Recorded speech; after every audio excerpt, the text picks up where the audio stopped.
जिस घमंडी बहू ने अपने बूढ़े ससुर को नौकरों से भी बदतर समझकर उन्हें झूठा खाना खिलाया, जब उसी नौकर ने भरी महफिल में अपना असली और खौफनाक रूप दिखाया, तो उस पापिनी बहू के पैरों तले जमीन खिसक गई। यह कहानी उस अंधी ममता और भयानक क्रूरता की है जिसे सुनकर किसी भी इंसान का कलेजा फट जाएगा और आंखों से लहू बहने लगेगा।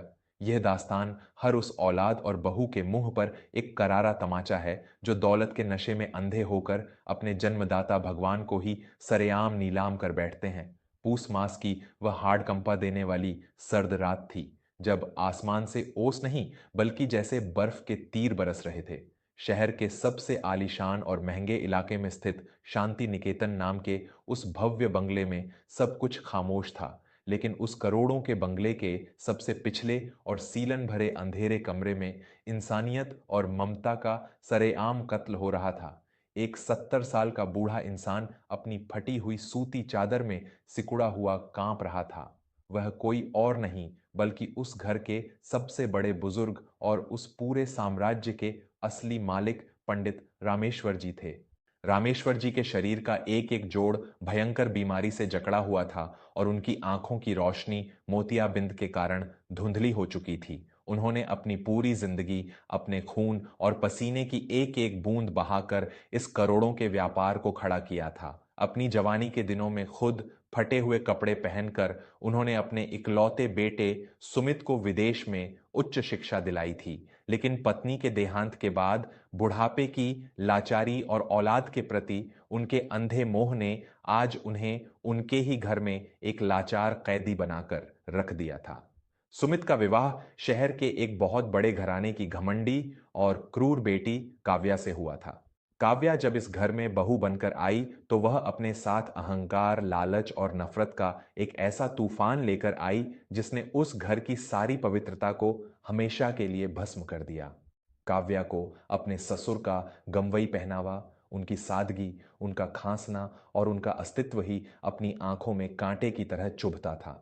उसने धीरे धीरे अपने पति सुमित के कान भरने शुरू किए और उसे पूरी तरह अपने वश में कर लिया। उस विशाल बंगले में रामेश्वर जी की देखभाल के लिए एक युवा नौकर रखा गया था जिसका नाम माधव था। माधव एक बेहद शांत, संस्कारी और अनाथ लड़का था जो दिन रात उस बंगले में जानवरों की तरह काम करता था। काव्या माधव को भी अछूतों की तरह गालियां देती और उसे सड़ी गली रोटियां खाने को देती थी, लेकिन माधव के सीने में एक सोने का दिल धड़कता था। वह रामेश्वर जी को अपने सगे पिता की तरह पूजता था। जब भी काव्या की नजरें हटती, माधव अपने हिस्से का ताजा खाना रामेश्वर जी को खिला देता और उनके दर्द से कराहते पैरों को अपने आंसुओं से धोता। आज उस सर्द रात में रामेश्वर जी के पेट में भूख के कारण भयानक मरोड़ उठ रहे थे। पिछले 2 दिनों से काव्या ने उन्हें अन्न का एक दाना तक नहीं दिया था। रामेश्वर जी दीवार का सहारा लेकर कांपते कदमों से रसोई घर की तरफ बढ़े, इस उम्मीद में कि शायद कोई सूखी रोटी का टुकड़ा मिल जाए। रसोई में माधव फर्श पर बैठकर अपने लोहे के एक पुराने और जंग लगे बर्तन में अपनी बासी रोटी खा रहा था। रामेश्वर जी की परछाई देखकर माधव तुरंत उठ खड़ा हुआ। मालिक, आप इस कड़ाके की ठंड में यहां क्यों आ गए? आपको कुछ चाहिए था तो मुझे आवाज दे दी होती। माधव ने अपने फटे हुए कुर्ते से रामेश्वर जी के पैर पोंछते हुए कहा। बेटा माधव, मुझे बहुत तेज भूख लगी है। पेट की आग अब बर्दाश्त नहीं हो रही है। क्या कुछ खाने को मिलेगा? रामेश्वर जी की वह दर्द भरी आवाज सुनकर माधव का कलेजा फट गया। उसने तुरंत अपनी थाली की वह बासी रोटी उठाई और रामेश्वर जी की तरफ बढ़ा दी, लेकिन तभी रसोई के दरवाजे पर किसी के कदमों की भारी आहट हुई। वह काव्या थी। उसने लाखों रुपए का एक महंगा रेशमी गाउन पहना हुआ था और उसकी आंखों में साक्षात मौत नाच रही थी। रामेश्वर जी और माधव को एक साथ देखकर उसके सिर पर जैसे कोई खूनख्वार शैतान सवार हो गया। उसका अहंकार फुफकारने लगा कि उसके घर का नौकर और उसका ससुर उसके आदेश के बिना रसोई में क्या कर रहे हैं। काव्या तेज कदमों से आगे बढ़ी और उसने रामेश्वर जी के हाथ से वह रोटी इतनी जोर से झटकी कि वह दूर कूड़ेदान में जा गिरी। तुम्हारी हिम्मत कैसे हुई मेरे रसोई घर में घुसने की? काव्या की वह कर्कश और तीखी आवाज उस पूरे बंगले की दीवारों से टकराई। घर में तो बीमारी का नाटक करके खाट तोड़ते रहते हो और यहां रात के अंधेरे में नौकरों के साथ मिलकर मेरा राशन चोरी कर रहे हो। यह नीच बात सुनकर रामेश्वर जी की रूह चीख उठी। जिस घर की एक एक ईंट उन्होंने अपनी जवानी जलाकर खरीदी थी, आज वहां उन्हें चोर कहा जा रहा था। माधव ने हाथ जोड़कर काव्या के सामने गिड़गिड़ाना शुरू किया। मालकिन, मालिक बहुत भूखे थे, मैंने उन्हें अपने हिस्से की रोटी दी थी। इन पर रहम खाइए मालकिन, ये आपके पिता समान हैं। काव्या ने एक भयानक और व्यंग्यात्मक अट्टहास किया। उसने माधव को इतनी जोर से धक्का दिया कि वह दूर दीवार से जा टकराया। पिता समान, ये बुढ़ा मेरे इस स्वर्ग जैसे घर के लिए एक कलंक है। मुफ्त की रोटियां तोड़ता है और मेरी नाक कटवाता है। काव्या ने पास ही पड़े उस लोहे के जंग लगे बर्तन को उठाया जिसमें माधव खाना खाता था। उसने उस गंदे बर्तन में रात का बचा हुआ कुछ बासी और बदबूदार खाना डाला और उसे रामेश्वर जी के मुंह पर फेंक कर मारा। इस घर में मुफ्त की रोटियां तोड़नी है तो आज से तू इसी नौकर के झूठे बर्तनों में ही खाएगा। तुम्हारी असल औकात यही है। अगर कल सुबह तक मुझे ये बर्तन खाली नहीं मिला तो मैं तुम दोनों को धक्के मारकर सड़क की कीचड़ में फेंक दूंगी। यह कहकर वह डायन वहां से चली गई। रामेश्वर जी उस ठंडे फर्श पर घुटनों के बल बैठे आंसुओं से लथपथ होकर उस बिखरे हुए खाने को देख रहे थे। माधव रोता हुआ उनके पास आया और उसने उस बूढ़े पिता को अपने मजबूत सीने से लगा लिया। मत रोइए मालिक, भगवान सब देख रहा है। इस पापिनी के पाप का घड़ा बहुत जल्द फूटने वाला है। रामेश्वर जी ने अपने आंसुओं को पी लिया। उनके सीने में सुलग रही वह अंधी ममता अब पूरी तरह से राख हो चुकी थी। उन्होंने उस रात एक गहरी सांस ली और माधव के कान में कुछ ऐसा कहा जिसने आने वाले खौफनाक तूफान की नींव रख दी। अगली सुबह का सूरज निकला। काव्या और सुमित के चेहरों पर एक अजीब सी खुशी और लालच था। आज काव्या ने रामेश्वर जी के उसी पुश्तैनी बंगले को शहर के सबसे बड़े विदेशी निवेशकों को बेचने का सौदा पक्का कर लिया था। उसने धोखे से कुछ दिन पहले ही रामेश्वर जी के अंगूठे के निशान खाली कागजों पर ले लिए थे।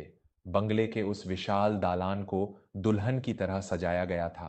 विदेशी शराब की महफिल सजी थी और शहर के सबसे नामी लोग महंगे कपड़ों में सजे धजे वहां मौजूद थे। काव्या भारी हीरों के आभूषणों से लदी हुई अपने अमीर दोस्तों के बीच अपनी रईसी का घमंड दिखा रही थी। अरे बस आज ये कागजात साइन हो जाएं, फिर मैं और सुमित तो हमेशा के लिए लंदन शिफ्ट हो रहे हैं। इस बुढ़े को मैं किसी पागल खाने में सड़ा दूंगी। काव्या अट्टहास करते हुए अपनी सहेलियों से कह रही थी। दोपहर के 12 बज चुके थे। तभी बंगले के बाहर एक साथ कई लाल बत्ती वाली गाड़ियों और पुलिस की जीपों के सायरन गूंज उठे। सायरन की उस डरावनी और गगनभेदी आवाज से पूरी महफिल में हड़कंप मच गया। काव्या और सुमित के चेहरों पर एक चमक आ गई। सुमित, लगता है निवेश कंपनी के सबसे बड़े मालिक और उनके वकील आ गए हैं। जल्दी चलो दरवाजे पर। काव्या अपनी महंगी साड़ी संभालते हुए मुख्य दरवाजे की तरफ दौड़ी। काले रंग की कई बेहद शानदार और अभेद्य गाड़ियां दरवाजे पर आकर रुकीं।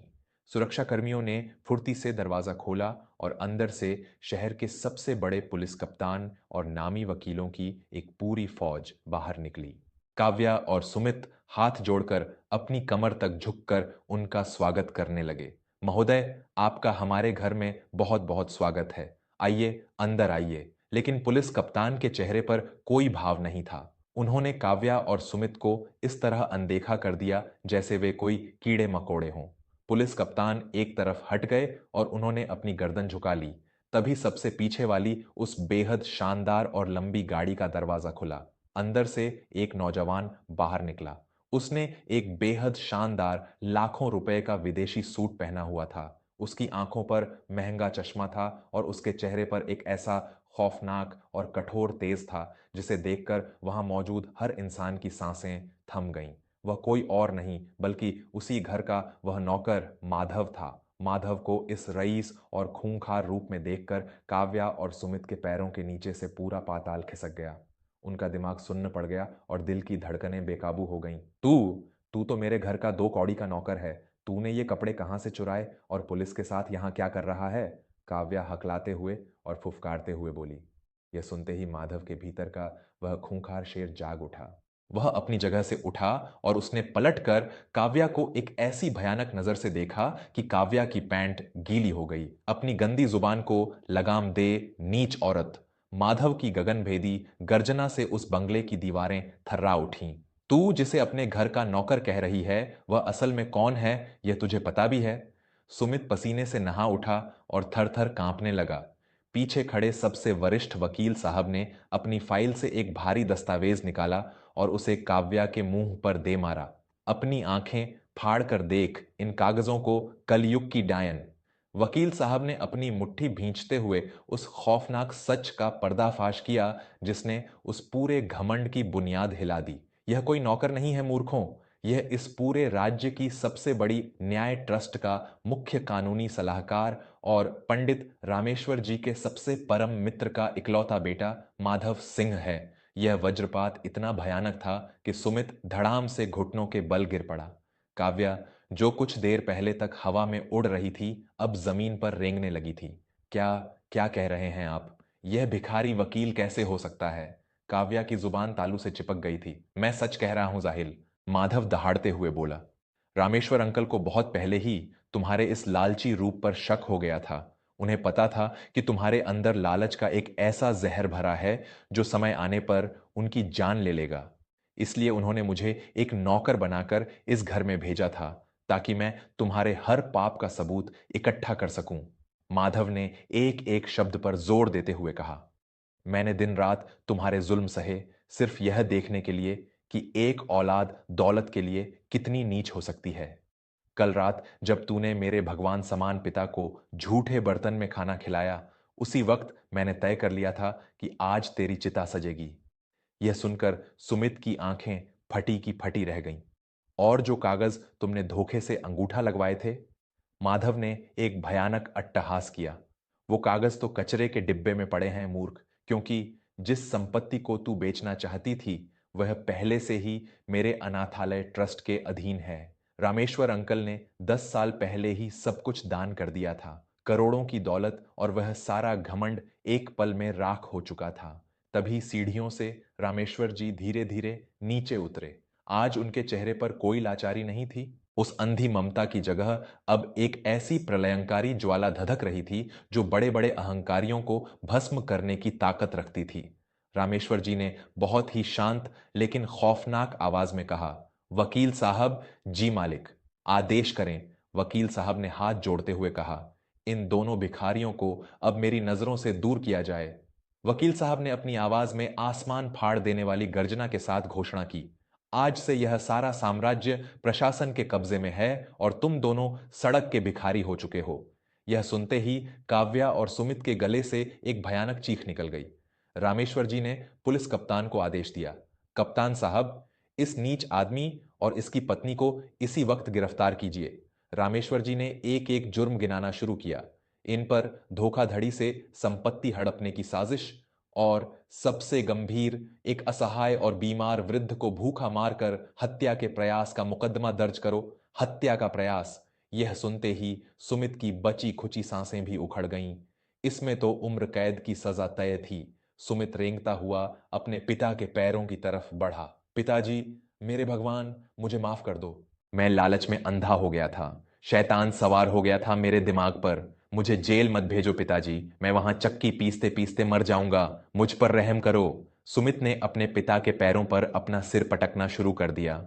काव्या भी अपनी महंगी रेशमी साड़ी को नोचती हुई रामेश्वर जी के पैरों में रेंगने लगी। पापा जी, हमें क्षमा कर दीजिए, हम आपके पैरों की धूल हैं। अपने इस लाल को बचा लीजिए, हम सड़क पर आ जाएंगे, हम आपकी जिंदगी भर गुलामी करेंगे। लेकिन रामेश्वर जी ने अपने पैर पीछे खींच लिए। उन आंखों में जो ममता अपने बेटे के लिए थी, वह अब हमेशा के लिए दफन हो चुकी थी। रामेश्वर जी ने बहुत ही शांत लेकिन एक ऐसी कठोर आवाज में कहा जिसने वहां मौजूद हर इंसान का कलेजा चीर दिया, रहम?